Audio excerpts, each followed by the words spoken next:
Welcome to Go Lurk Yourself, a podcast about streaming and playing video games on the internet. My name is Sunny D. And I am Cherry Cake.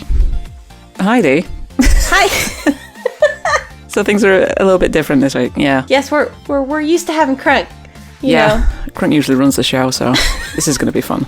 So you guys just have me and Cherry this week. It's going to be great, though. We're going to do a Final Fantasy VII Remake SpoilerCast for you. So just so you guys know, this is, we're going to talk about everything. Because luckily, Cherry's a huge fan. If you guys didn't listen to last week's episode, she's a big fan of this game. And if you haven't listened, why not? Yes, exactly. There's no Please excuse. go listen to it. Yeah, so aside from that, we're also going to just have a bit of a catch-up again with me and Dee, because I rarely get to do this with Dee. It's usually me and Crunk. So we'll be talking about some games that we've just been playing this past week, I guess, as well. Yes, let's get into that. What have you been playing, Cherry? This main one that has drawn me back in with all guns blazing is House Flipper. There's been a DLC that's been released, I think this past week, maybe the week before, I can't remember, but it's just added some new stuff. So it's got a big catalogue of things that you can put into the houses that you do. For those that don't know, House Flipper basically is what it is. Says on the tin, it is a renovating game. You take jobs from people that request your help, and you go into their houses and you do tasks for them, like cleaning stuff, getting rid of rubbish, replacing things that are broken, etc. It's that kind of thing. It sounds so boring when I describe it, but trust me, when you get into it, I find it to be a very relaxing kind of game. Exactly, and I've been playing it too, guys, and I gotta admit, it's like I love it. I don't know why you're going through like, people are sending you requests. Please go clean up my house and paint it. And then in real life, you're like, no, I don't want to do that. Yeah, it's so stupid. It's like, I put it along the lines of something like Euro Truck Simulator. Because who wants to drive a truck in real life? Unless you're actually really passionate about that. But as a game, it actually kind of works. Exactly. I think with House Flipper, I do see, because there's a couple people who love Euro Truck Simulator, but I normally, of course not right now, not during this time, I normally have to drive to work an hour there and an hour back. And imagining myself playing a driving game at that point, I was like, no, why do these people love this game? Yeah. I can totally see it now. I can see it. Yeah, it's such a weird concept. I wonder how the board meeting for that pitch went. We have a game, guys. Check this out. Now, hold on to your hats. We're doing a renovating game. We're going to let you go into people's houses and clean up their garbage. Yeah, I can see that going down well. Exactly. But it somehow works. Because pretty much you've got this business of renovating houses and flipping homes.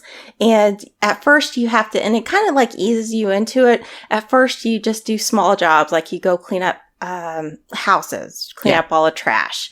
Or you just go paint one room. So they kind of like ease you into it. Yeah. And then you start building up your amount of money you have. And then you can buy your own house. So you can completely do anything that you want to it. But I do like the fact that when you're trying to sell your house, they've got people who want to buy it. And they'll make suggestions to you. And sometimes they're just funny. Yeah, there's one that I always see, which is, I think it's just a single guy. And it's like, it's a negative that he doesn't like. It's like, a kitchen. Why would I want that? What? I haven't seen that part. Yeah. Every time I put a kitchen in, he's not happy about having a kitchen for some stupid reason. But yeah. Yeah, I've just been enjoying playing it, though. It is funny how something like that, I was like, I should be wanting to do this to my own house, but, it doesn't take me just 5 minutes to, paint my room. Yeah. If only it took that amount of time in real life, I think a lot more people would be painters and decorators. That's true. It's very true. So I would definitely suggest this game if you guys like, sim type games. What do you think, Cherry? Yeah, I would. The only thing that I know, which bothers a certain co-host of mine in particular, aka Cronky, is that the noise can be annoying for some of the actions that you do. He gets really irritated by the paint roller noise when you're painting a wall. So, yeah, if you have some kind of like auditory sensitivity, maybe I advise caution with that. But apart from that, yeah, it's a fantastic game to relax to and potentially build your dream home. Nice. Have you been playing anything else? Yes, last week I finished Streets of Rage 4 on Switch. Oh, nice. Did you like that? That looks kind of like just a fun... Yeah. I have a bit of a love-hate relationship with this one, because it is a fantastic game. It really is, especially for those that have played the original ones, the 1, 2, and 3 Streets of Rage, which were all Mega Drive or Genesis, if you were in America. They were all on that console back in the 90s, I want to say, I think. It's a nice throwback. It has some really nice kind of references to the old school games, which is really cool. It's really cool to actually hear as well, because the soundtrack to it is really nostalgic as well. It's not exactly the same as the originals, but it has that kind of same kind of feel to it. It has some really nice... it has a nice style to it. The animation style is really, really pretty looking. It's kind of gone more of a cartoony vibe to it. But it works. It works. The only one thing that really bothers me about this game is that it's incredibly frustrating with some of the combat. I started playing it on, I think it was normal mode. And apparently this is my MO now, because I have like the ability to play games on anything but easy anymore. Oh no. Yeah. So I was going through it. Actually me and my sister were playing it because, you can do co-op. I think you can do 3-player multiplayer as well. Maybe 3 or 4. I can't remember. But as I was going through it on normal mode by myself, I got my butt kicked like really badly. But, oh man. Yeah, some of the enemies that you come across are just so infuriating with their moves, and they're dodging around the screen, they're throwing everything that they can at you, they're throwing weapons at you, they're throwing you off buildings. I'm like, give me a break, man. So yeah, it could be that I just suck at oh no, I'm sure that's not it. It does look like it's more of a fun, like maybe a co-op thing. Like you used to go like to the arcade and play with somebody else, that type of game. yeah. Me and my sister were absolutely thoroughly enjoying it. And, more than once we managed to hit each other because friendly fire is on. You can punch each other, which is great. Oh, nice. Yeah, that's always fun. But yeah, it's a really nice throwback. I think, I want to say, I don't know if this is, again, just me being tight, but I think the price tag may be a little bit too high for the content that is in there. It is roughly, I think, about £22 or something like that. I got it when it was on, it had like a launch day sale for it, which was fine. But the actual meat and bones of it was, I think, me and my sister finished it within about an hour and a half, maybe a couple of hours. But there is replayability in it. Like you can unlock characters from the original games, which is really cool. And you get to play as them in all their pixelated glory as well. Yeah, and there are other game modes as well, actually, which I haven't tried. So I think one of them is just a boss rush mode where you can just take on the bosses without having to go through the levels. But yeah, it's a really cool, fun side-scrolling beat-em-up if you're into that kind of thing. Oh, that's cool. Yeah, what's funny is Crank and I almost got that to play on stream together. Yeah. But then we watched it, like the review of it and stuff, and we're like, well, maybe for that price. I was right there with you, and like they said it was really short was one of the problems. yeah, definitely. Did you play the original ones? No, I never played those. Oh, what system? They were on the Genesis for you guys. Oh, Genesis. Okay, because I only had like so many games on, because I had like a couple of the Sonic games. And I'm trying to think. I can't remember what the other. I didn't have very many games for the Genesis. I guess I was more the Nintendo girl. Yeah, I do remember Crunk saying that he grew up more with Nintendo kind of stuff. So yeah, I get that. What about yourself? Have you got anything else that you have been playing recently? I have been playing. I bought this game yesterday. It's called Monster Train, and it's great. That's it, folks. Like, that's it. It's great. Right, next. Well, it's really kind of cool. It just came out on Thursday. I hadn't heard anything about this game at all, but I noticed on Twitch like all the surgence of this Monster Train game. I'm like, what is this? And it's I noticed on Steam it went up to like the top of the charts on sales. Wow. And it's a card game. It's almost like if you mix Darkest Dungeon with Slay the Spire. Oh, that's neat. Best way I can explain it. And they actually worked, I guess they talked with the guys from Slay the Spire to get their opinions about some of the stuff. So you can actually see it a little bit in this game. Yeah. It's really cool though, because you do build like decks of cards as you're going along, and you're on this train. I'm sorry, I guess I should start this over. You're on this train and you're the bad guys. You're the minions from hell. And you're trying to open up hell again. Oh, God. And you have to get the ember for your pyre. It's called a pyre, to the end of the track to win. You go through all these different levels. And what's cool about the train is that it's set up where you have to fight on different levels of the train. It's all stacked up. So there's three stacks. So you have to make sure you've got your minions on each level, and you have to beat you're pretty much, fighting heaven. Wow.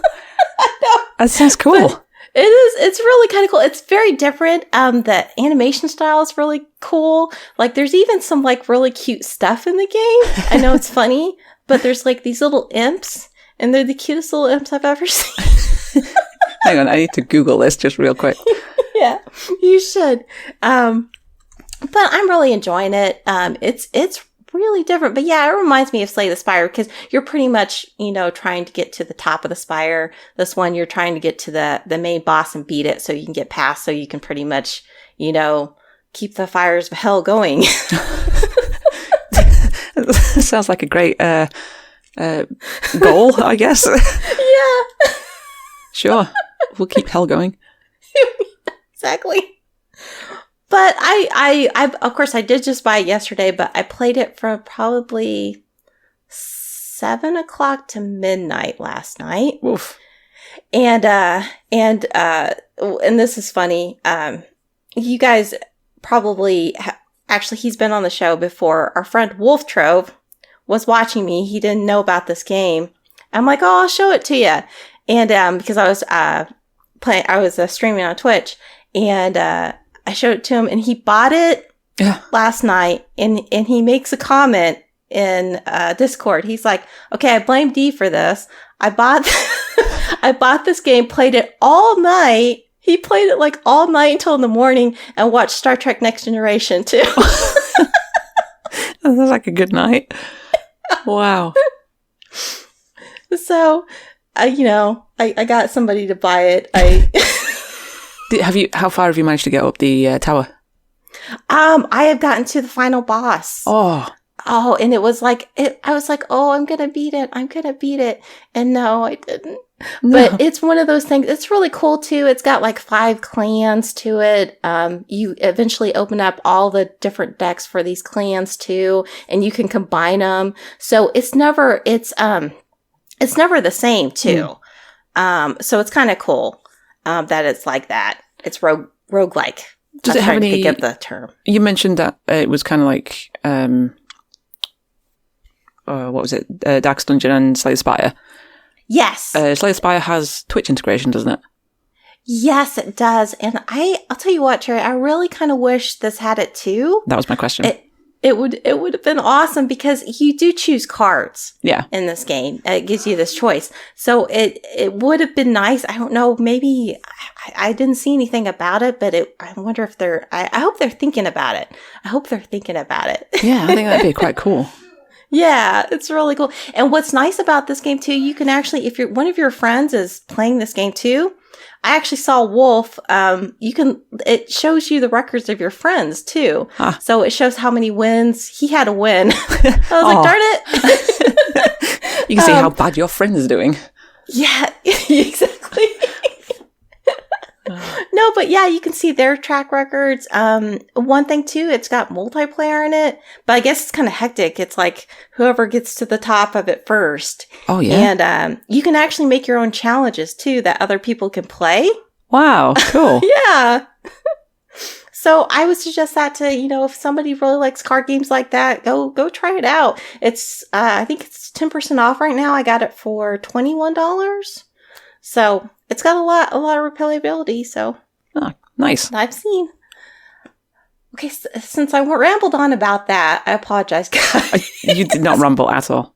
Now we get to the rambling. Yes, now we get to talk about. Okay, big warning, guys. We're gonna just talk about the remake. So if you guys have not played it yet, if you guys do not want to hear about it, shut it off now. I would hope so. This has been out for over a month. It's been like a month and a half, maybe, since it's been released. So I would hope people that wanted to play it would actually have played it by now. Yes, I would hope so too. And if you haven't, if you guys haven't, please do. Yeah, exactly. So where do we start with this? Ooh, that's going to be rough. Yeah. Well, I guess you've already said, or I guess I could kind of say. Cherry gave her opinion about it last week about, how she felt about it and stuff. I guess I could kind of go in there first and just say, just so you guys know, I never played the original Final Fantasy VII. Crunk had talked about this. We didn't have a PlayStation 1. We had thought about getting one, but, I think, it was the 64. We ended up getting the N64 at the time. Yeah. And so the only PlayStation games the first ones I ever played were on PlayStation 2, and we had gotten way later. As we're Nintendo fans, or we were originally Nintendo fans. Yeah. So I never played the original. The remake came out, and Craig was like, why don't you try to play this? I'm like, you don't want to? And he's like, no. He's like, you try it out, because I was having a hard time finding a game I could really get into. And I'll tell you what, guys, I got into this game. I went deep into it. I did streams I did I did a stream where I streamed twice in a row in one day. Oh yeah, I do remember that. Yeah. Yes, you were in there when I was. Yeah. You were there when I was trying to. What was it? I was fighting the house at the time in the arena fight, and that was funny. That's an interesting one. Which is actually I didn't realize at the time, but the house. The actual enemy is in the original game. Yes, Crunk showed me that when he was playing. Crunk right now is actually, he was. I think he got a little worn out on RPGs, guys. But he was playing through the original Final Fantasy on the Switch. Yeah. And he showed me the Hell House. I'm like, that's funny, and it's weird. It's in a different place. Yeah.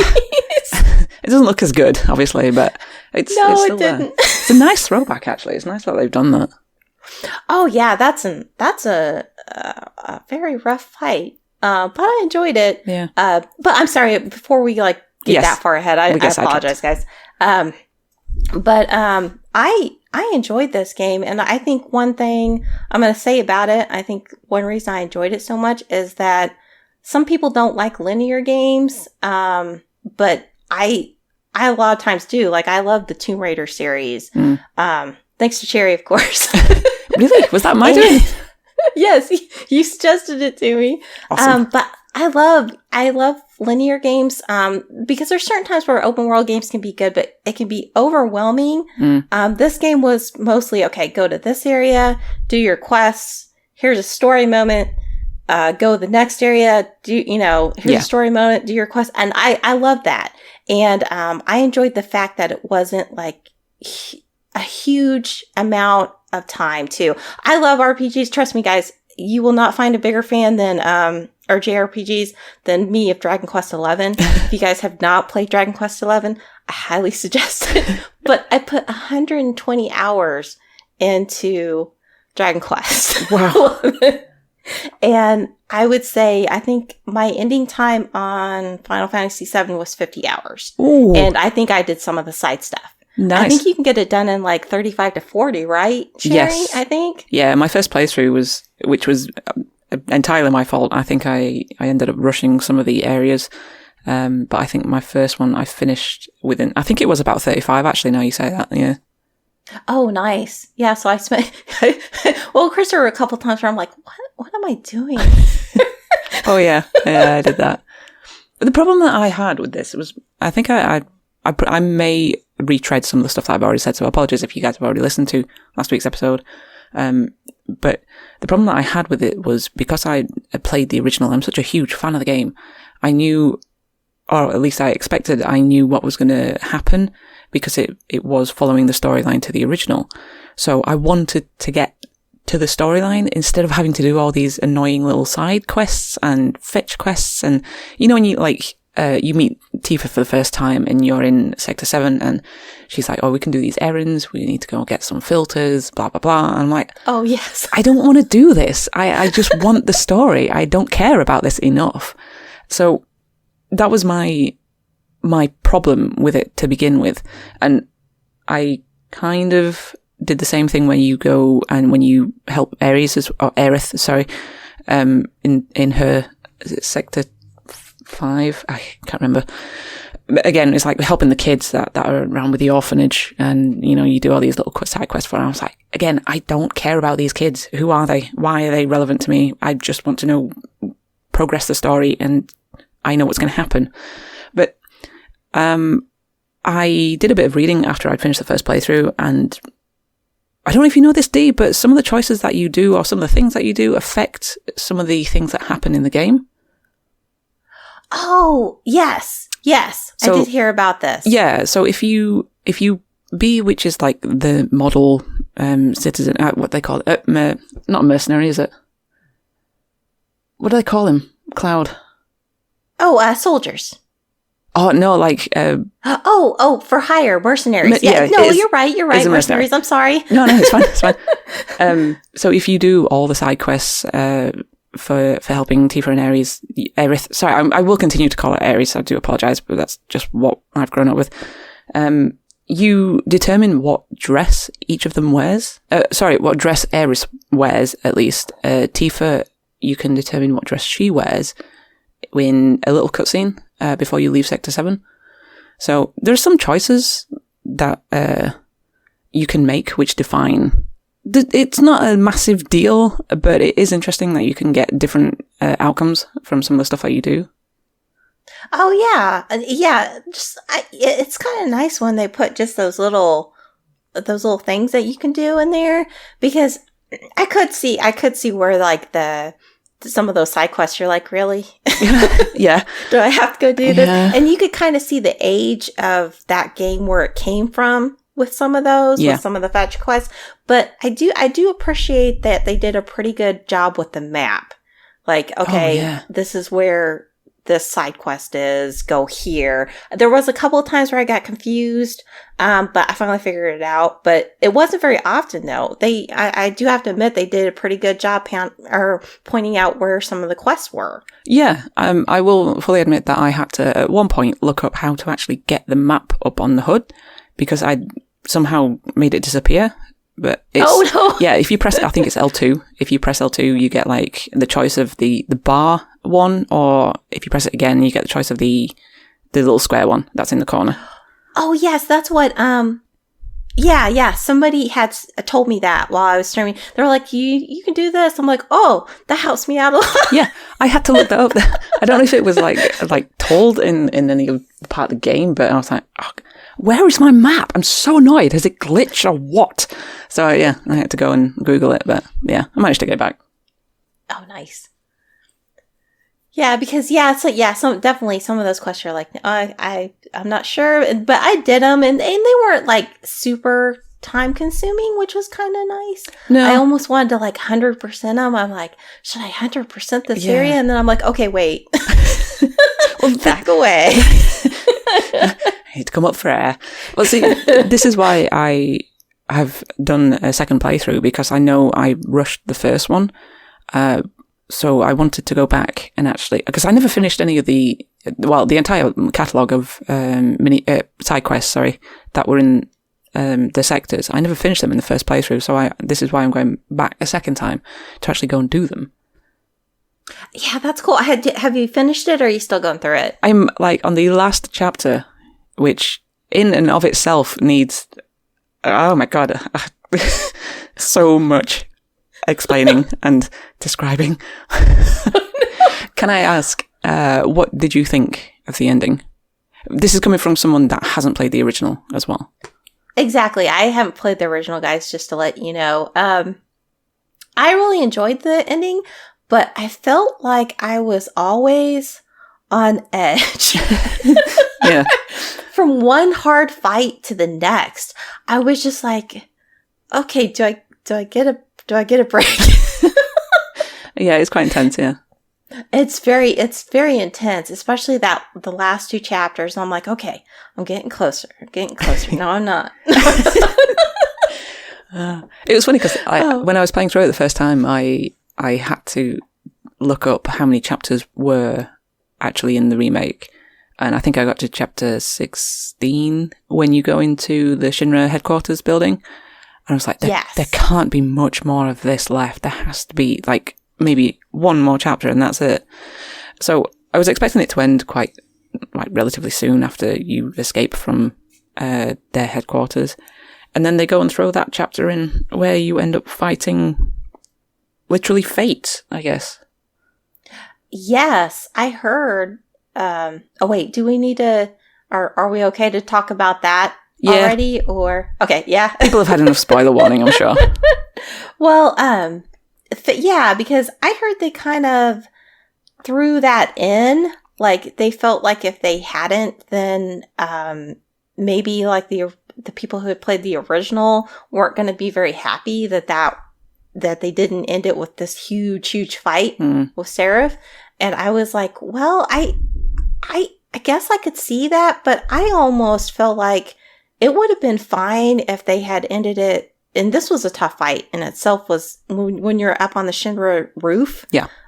Fighting the son. Is it the son? Yep.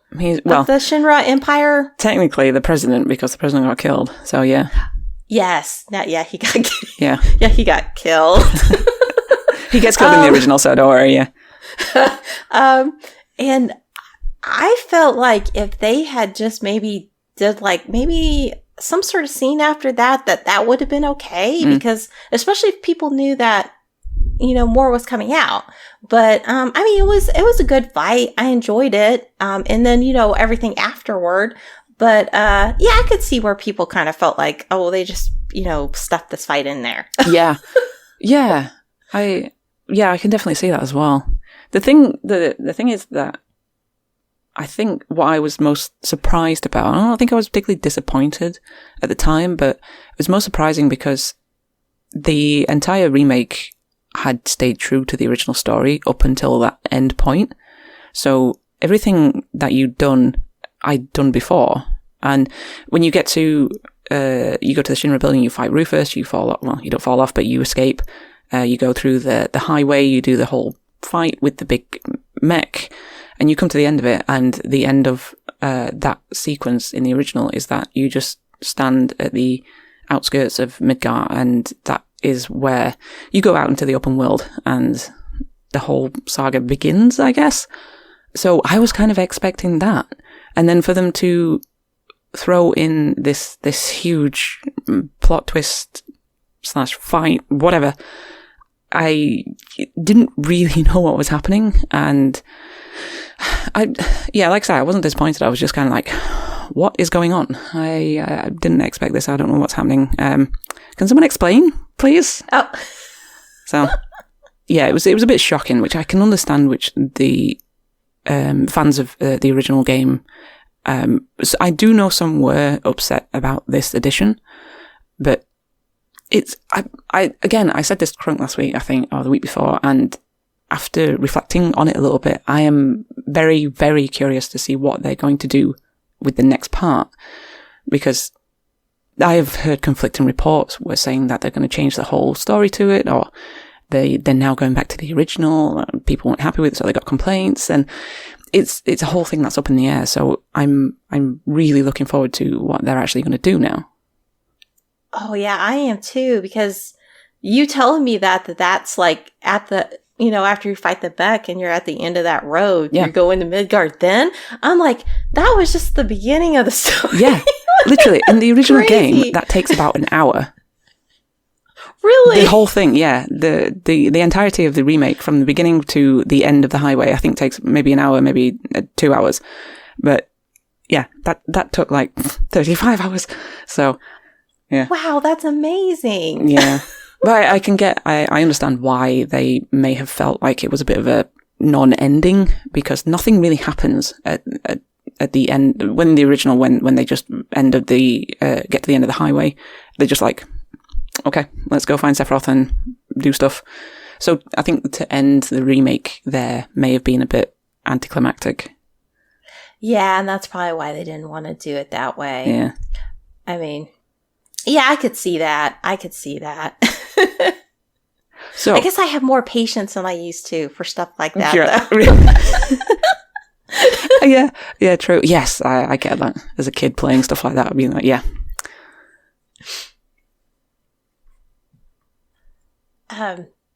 What may I ask? Do you feel like they did a good job with the voice acting? Since the original didn't have voice acting, do you feel like they did a good job showing their personalities? I think they absolutely nailed it. Absolutely nailed it. I can't give them enough credit. I haven't listened to the Japanese versions, but certainly the American voice actors have absolutely got it spot on. The only one thing that I will say, which I think I did say to you, Dee, as well, is that Aerith annoys the hell out of me. Oh, does she? To begin with, yeah. She really grated on me for some reason, which I was kind of disappointed in myself with. But eventually, as you get further in and kind of start to know her, she becomes more of a character. And when you get to know her, it's kind of heartwarming, I guess. Exactly. I was about to say, at first I was like, I'm not too sure about her voice, because at that point, all the characters' voices, their personalities, yeah. I just love them. Like, especially Barrett, he cracks me up. I just love him. He cracks me up. But, yeah, with Aerith, I was like, okay, I'm not too sure. But then eventually you just see how she is. Yeah. And, your relationship grows with Cloud and everything. It just like, I'm like, oh, I really do like her voice. They did a good job showing her, because you could see the whole picture. Yeah. Yeah. Oh man, there's so many. My brain is all over, because there's so many things that I want to talk about with this. But who do you have a favorite character out of all of them? Oh, I would say Cloud is actually my favorite. Really? I know it's weird, because there's so many different personalities. And of course, as I said, Barrett cracks me up, but there's something in the way that they did him. Just like, him being like uncomfortable during certain situations, and, his voice actor did a great job. It showed it. He did a really good job showing when he was uncomfortable in certain situations, or if he was annoyed. It cracked me up when he was annoyed. Yeah. His little comments that he would make. I think I mentioned this to Krung again, but it might have been you actually, but there was one part that I legit laughed out loud when it's towards the beginning of the game, where they're going to the first Mako reactor. I'll try and pronounce it right. It's not Mako, it's Mako.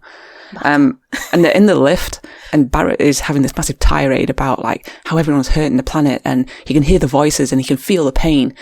And Cloud turned around to him and says something like, you really hear those voices? To which Barrett replies, yes. And then Cloud just properly deadpans saying, get some help.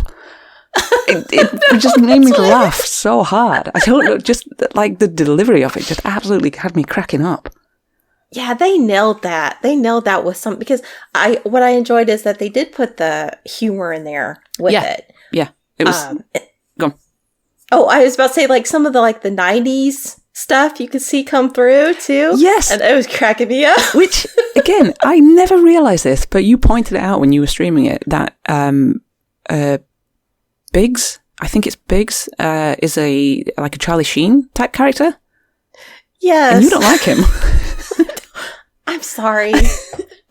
Back in the day, he was okay, but, like, no. I was just like, oh, did they really have to put Charlie Sheen in? It's just like a spoof. It's pretty much a spoof of a, I can't remember the name of the movie, that they're kind of taking that from, but it was a spoof movie he was in. Yeah. And the guy does such a good job. I eventually got over it. I'm like, I'm going to have to get over it. His voice is just a little tiny bit different. I mean, the guy almost nailed his voice. Yeah. Really. Yeah. It's so funny because I never made the connection until you said it. I was like, oh my God, Dee's right. But yeah, Biggs, I really like Biggs as a character. I thought he was really cool. Yeah, I did like it. I got kind of that, at that one part, I don't know if I should say it yet, but you mean where he dies? Yes, where he dies. I gotta admit that part was like, oh, well, maybe he wasn't so bad. Oh God, there are so many things, like so many times in this game that actually made me fully cry as well. I think if it had been streaming, I would have had to turn the camera off because I genuinely cried when Biggs died. So I'm sorry about spoilers, guys, but I will talk about it anyway. We said it. Yeah, we did. Spoils. Yeah. Biggs dies, and when Jesse dies, wow. Oh yes, when Jesse dies, luckily I wasn't actually streaming that. I decided to take a little time for myself and just play the game. Yeah. And I'm glad I did because, I cried. Yeah. I cried during that. I'm like, oh, but I liked her. But, oh God, just thinking about it is getting me choked up now. The point where just before she dies and she fist bumps Cloud and then her hand just falls and Cloud grabs it. Oh my God.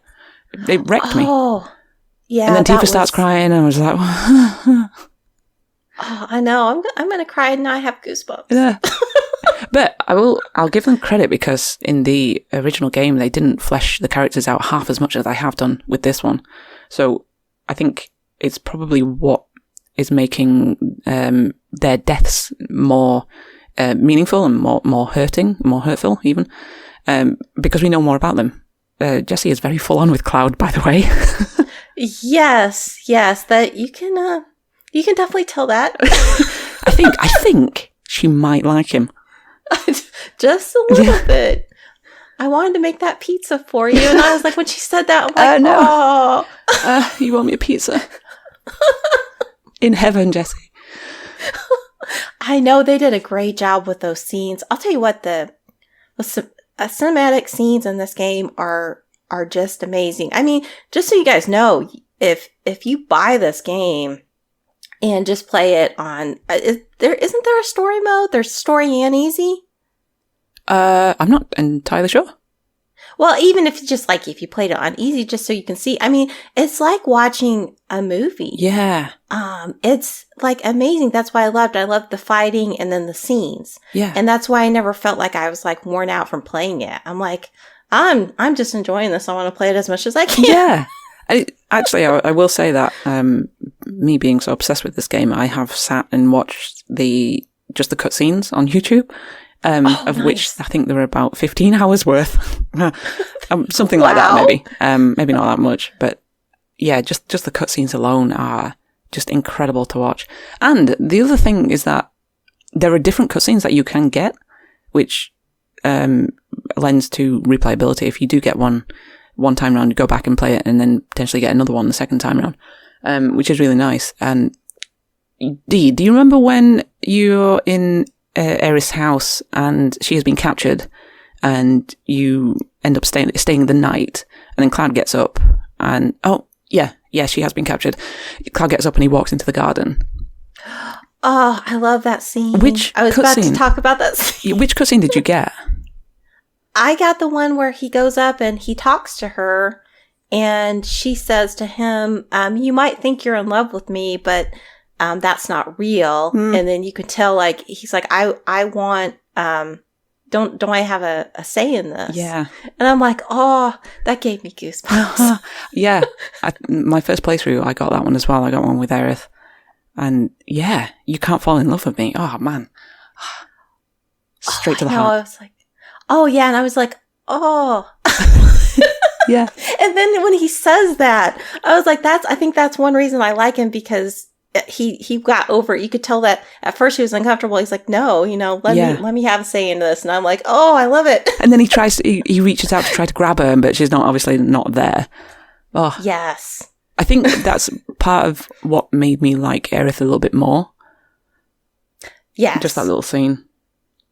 But so do you actually get a different scene? Yeah. I was going to say there are two other ones. You get one with Tifa and one with Barrett. Barrett is just kind of like a manly, hefty talk, etc. Like he kind of goes to explain about some of the other members of Avalanche and their characteristics and things like that. It's not particularly emotional per se. But the one that I highly advise you to watch is the one with Tifa, because as much as the one with Aerith is quite, it pulls on the heartstrings, the one with Tifa made me cry. Oh. Yeah. Okay. I'll have to go watch that. It's, oh God, again, it's getting to me even just thinking about it now, but yeah, if you have a second, it's not long, it's only about 5 minutes long for a cutscene, but it's incredibly powerful. Okay, I'll definitely go. I'll go check that out then, because I didn't realize that. I know one of the things that, like, the choices. It's the dresses, right? Yeah. We already talked about that, didn't we? Yeah. Sorry. What dress did you end up getting for Cloud? Ooh, for Cloud, the first time round, I think I got the black dress, like the crummy one?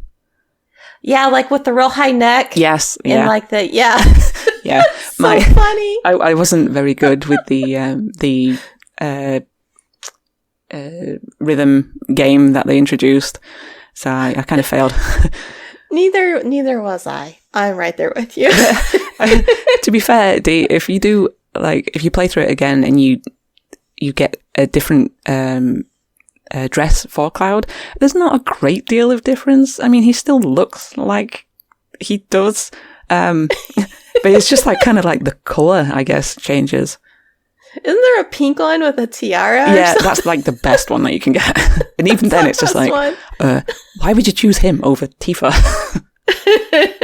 I don't know.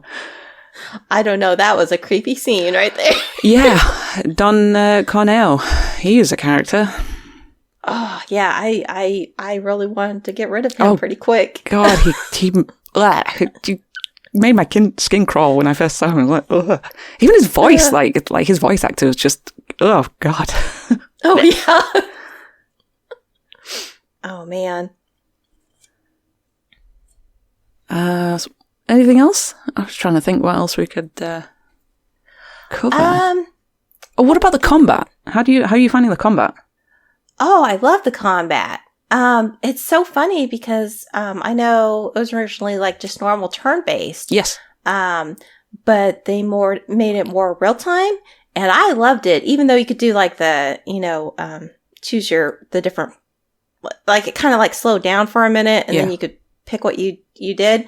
I loved it though. How about you? Yeah, I took a bit of getting used to it, obviously, because I was so used to that. Like, this kind of combat, I haven't really played much of. I think, is it in 15? Final Fantasy 15, kind of? Yes, they did. I did, and I played a little bit of Final Fantasy 15. It is sort of like that. Yeah. They seem to streamline. I felt like it felt better in this one than it did in 15. But yeah, I enjoyed it. It that's one reason it was like a little bit more action packed. Yeah. I felt like, so I never got bored with it. Yeah, it was really nice to have that kind of free-flowing combat and to be able to choose which character would potentially fit better with the enemy that you're facing. So I ended up using Tifa a lot because I found she was ridiculously overpowered when you got up close and personal. Obviously, it's like she uses her fists, so punching the hell out of an enemy was really satisfying. But her, her abilities were really overpowered as well, I found. But yeah, it was a good mix. Yeah, I ended up using her a little bit more towards the end. I had to admit, though, I liked using Cloud and his huge sword. Oh, yeah, Cloud, yeah. I was like, oh, look at the big sword. I'm going to use it. Just the big sword does it for you, Dee. Yes, exactly. Yeah. I like using Barrett as well, actually, because I found that his gun arm was good for long range kind of stuff. Yes. I enjoyed, I did enjoy using him for the long range ones. I was like, and I hate to say this, but Aerith was probably my least used one. Yeah. Her healing was great, of course. Like when she got her healing wave up, but I did not enjoy her combat style as much as the rest of them. No, I think Aerith comes into her own later on in the game when she's powered up a little bit more. I found that with the second playthrough, just FYI, it's like New Game Plus, so you get to keep everything that you did in the first game. It just carries on to your second playthrough. So all the characters that were a level whatever at the end of the first one will be the same level at the second start. So when I started using her in the second one, I found she gained a lot more power. And she was, in certain situations, she was really useful. But again, yeah, she was probably my least used character. But I don't know if they've done that on purpose, because if you put all the time and effort into leveling her up and then in the end she is just going to die anyway, what is the point of it? So I don't know. Maybe she is just like more useful as like a secondary character, as like a healing one. Yeah, I got more of the healing vibe with her. Yeah. That's what I mostly used her for. Yeah. I did enjoy being able to use the characters so much at the end, all of them. Yes. For the final fight and everything. I thought that was fun. Of course you get to use them in the, when you're going through the lab too. Man, I'll tell you what, I was really hoping that I'd be able to get to take out that doctor, is Dr. Lupo? Hojo. Or Hojo. Lupo. Where did I get Lupo from? Sorry, guys. Hojo. That's all right. You guys are probably yelling at me right now. There are so many characters, Dee. Don't worry. No, Dr. Hojo. Oh, I'll tell you what. Talk about creepiest. Oh, God. Creepiest characters was Don Corneo. Yeah. And Corneo, yeah. And then Dr. Hojo. I'm like, why don't these people die? I was just thinking then. I was trying to weigh up which one was more creepy. I don't know. Hojo? Hojo's character, his face weirds me out. Like, his mouth is far too big for his face. Yes.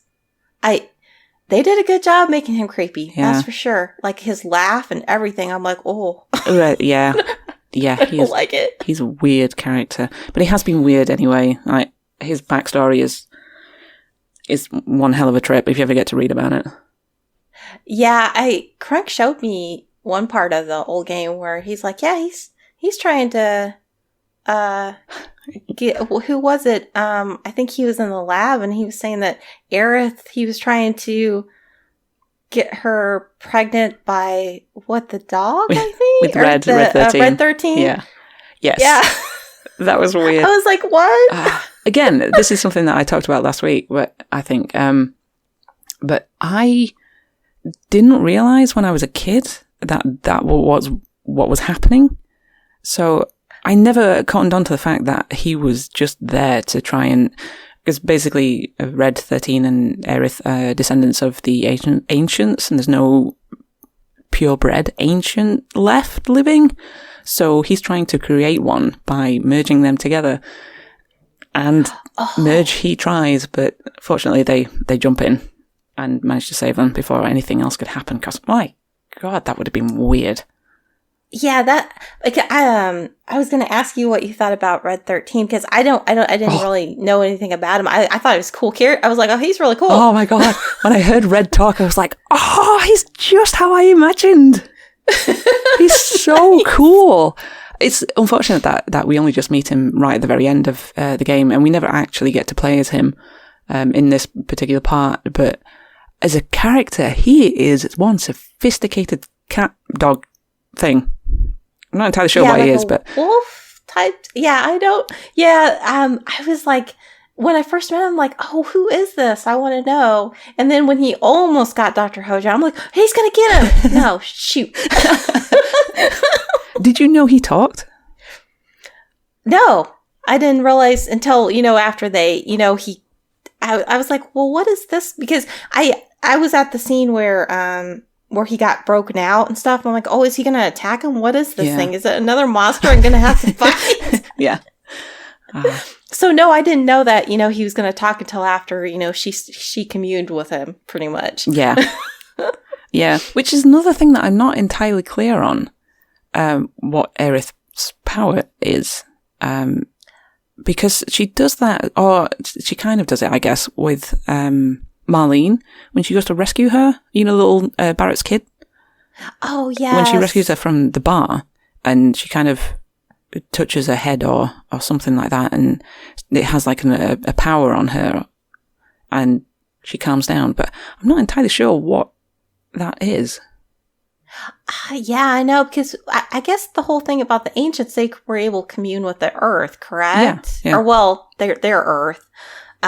So I think maybe just being able to, and it seems like Marlene is aware of, or I think sometimes when you're a kid, you might be aware of stuff. Well, in fantasy stories, usually they're more aware of things than, the adults are. Yeah. So she might have been, because she was like, are you a, and she's like, yes, I am. Oh, yeah. So that one scene at the bar, I love that scene too. It was really sweet. Yeah. Oh, man. But the ancients, I think is really interesting. And that scene with her, with her mom, dying, that was a rough one too. I was like, oh, I can't help but, smile a little bit at that scene because it just sounds so ridiculous. Like, I know it has, obviously it's very, sad, what happens. Aerith's real mum, she ends up dying next to the train station. And Elmira just comes along and she's like, well, you're my kid now. So, and I find it just very, very kind of far-fetched almost. Yeah, that part's a little weird. It's just, I found a kid. Well, come on then. Yeah, why not? But I guess since she couldn't, she was looking for her husband, she's like, well, I need to take care of somebody. And it is kind of weird that you're just going to take this kid. But she explained it very well. It is a fantasy story. Yeah. Which I will also say, actually, talking about the ancients as well, they explained when they were in the Shinra Tower, when they went into like the virtual space and they were sort of taken on a little journey. Do you remember that part? Yes. Yeah. Yes. That was good. I like that. Yeah, that was really useful because even to me, as a lifelong fan of being Final Fantasy VII, it helped clarify some of the things that were a bit sort of hazy about the ancients and what happened and how they are important to the story and why Shinra want them, etc. So that was really useful as well. Up until the point that Sephiroth decided to gatecrash it. Yes. That guy. And I don't completely understand Sephiroth yet. Is he considered an ancient? Okay. So apologies if I get this wrong, but I will try and explain from what I can from my knowledge. Basically, Sephiroth turns out to be an experiment that Professor Hojo has done. He made him from Genova cells, which is his mother, in inverted commas, which crash landed on the Earth from a meteor. And Professor Hojo is trying to create this. I think he was actually trying to create an ancient from Genova cells. But Sephiroth is what happened, or what turned out. And Sephiroth believes that he is actually a descendant of the ancients, but he's not. So he wants to destroy the planet or take over the planet, one of the two. And this is where it gets a bit weird. He wants to use the planet in order to travel through time and space, or travel through space, I think, in order to find the Promised Land, which is what is associated with the ancients. So he feels that is his birthright to find the Promised Land and take over there. So yeah, that's it. Oh, okay. Yeah. Thank you for explaining that, because I'm like, is he an agent? Because that's what I was getting from it, but I'm like, yeah, maybe I'm wrong about that. Yeah, it is revealed in the original that while he thinks that he actually is, and you are led to believe that he actually is, it's not explained that he isn't. He's just an experiment, along the same lines of, how much of a spoiler do you want, Dee? Oh, you can stop there. Okay, you can that's stop fine. there. Okay. So how do you feel about, we could probably talk about, there is another scene that I really enjoyed, and I caught it, luckily, where Cloud and Aerith are sitting at the park, and she said, will you remind me of somebody? Oh, yeah. I'm the first person I ever loved. I'm like, well, I wonder who that is. And then, they showed off, where, the fighting scene of, where Cloud gets carried off by, is it Zack. Why? Somebody else was playing a game and that person's name was Zeke. Okay, I apologize, guys. I'm sorry. It was close enough. Please don't at me. Don't worry. Oh my god, Dave. Yeah, exactly. All the Final Fantasy nerds are going to come in here. She didn't really play this game. Yeah, that one character that you see for 5 minutes, how can you not remember his name? Yeah. I gotta admit, after seeing that, I was like, oh, he's got his sword. And I'm like, is this an alternate version? At first, when I first saw him, I thought he was like an alternate version of Cloud. Yeah. I'm like, is this a different Cloud at a different time? And then, they go through. He's like, Cloud, did you see that, and then you see him carrying him off. And then when Aerith and Cloud are walking together and he walks through, that scene gave me goosebumps too, because I'm like, oh, that's the person that she loved who died. And I was like, oh. Which is why, there is massive debate. This is going a little bit off on a tangent, but there's a massive debate about who Cloud should end up with, potentially if Aerith doesn't die or didn't die. So I always feel like he would have been better off with Tifa. Because... why? Are you Cloud Aerith? I bet there's like two big sides out there. Yeah. There's also Team Cloud and Jessie as well. Oh yeah, because it's so funny. Yeah. All the girls like Cloud, that's for sure. Damn, why wouldn't you? Those arms. That's true. Seriously, guys, if you haven't seen Cloud's arms, please do. Oh, that's so funny. But yeah, this is, I think, another hot topic as well with the Zack Cloud scenes, because in the original one, Zack does actually die. He falls to the Shinra guards, and this is where Cloud takes his personality and tries to carry. I won't spoil too much for you. And there is some speculation that the producer of the remake is going to introduce different timelines. So hence why we get Zack surviving with Cloud as well, but obviously not interacting with Aerith as they pass through each other, which is going to be interesting. Oh, wow. Yeah. That's kind of cool. If they do that. Cool might not be the way that I would describe it, but it certainly would be interesting. You're just waiting to see how this plays out. Entirely. Apparently, I think it Tetsuo Nomura.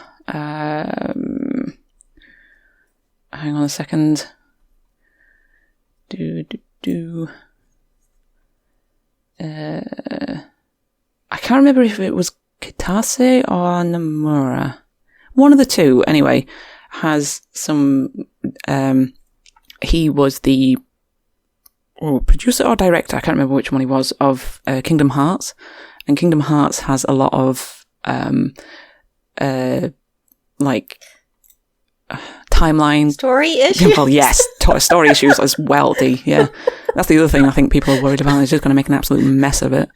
So if he starts introducing weird things like time travel and alternate universe and things like that, it can get a bit messy. But who knows? We'll have to see what happens. Yeah, it's going to be interesting. I'm really excited though. I really enjoyed this one. So yeah. I can't wait for the next one. Yeah, I just hope that we don't have to wait another 5 years for it. I know. I hope not. I would hope that since they've got most of the assets down, it wouldn't take them quite as long. I'm sure with the story and everything, but I'm hoping it's not going to take so long. Yeah. I think they did say that this first one was probably the biggest job they've taken on because of they had to build everything from scratch. So like you say, if they have all the assets there already for the next part, it shouldn't take as long. I'm really crossing my fingers that it's going to be next year. Maybe it might be the end of next year. Who knows? Yeah. We'll have to wait and see. I know, yeah. Was there anything else that you wanted to talk about? No, I think I'm good. How about you? I think I've got everything out of my system now. Okay, great. I'm sorry if we rambled on, guys, but as you can tell, Cherry and I both enjoyed this game a whole lot. Yeah. We would highly suggest, of course, if this is a SpoilerCast, you probably played it. Yeah. But if you haven't, please go play it. Now that you know what's going to happen. And if you go play it a second time, you guys might get different scenes. Yeah. As Cherry says. Yes. So, go do all the collectibles. Go do 100%. No, I'm kidding. And that's what I'm working towards. Don't judge me. Nice. Hey, there's no judging here. Trust me. Appreciate it. Problem. Well, I really enjoyed doing this episode with you, Cherry. Yeah, it's been nice to do it against a very feminine voice instead of Crunk's gruffness. So, thank you for that. No problem. It's too funny. Well, guys, we appreciate you listening to this, and please come, go check out Crunk. I'm gonna go ahead and shout out Crunk since he's not here. I guess. No, I'm kidding. Love you, Crunk. Go check out Crunk. He does stream on Twitch. He just set a schedule, guys. Go check him out on twitch.tv/Crunky, KRUNNKY. And you're in Cherry, where can we find you? I'm very rarely on Twitch, unfortunately, these days. I just don't have time to do it. But if you do need to get hold of me, I will be around on Twitter. That is at cherrycake518. And what about you, Dee? Where can people find you? Oh, well, you can find me... No, actually, you can find me. I'm on Twitter, too. I'm at the Sunny D. And that's DEE, guys. And then I also stream on Twitch.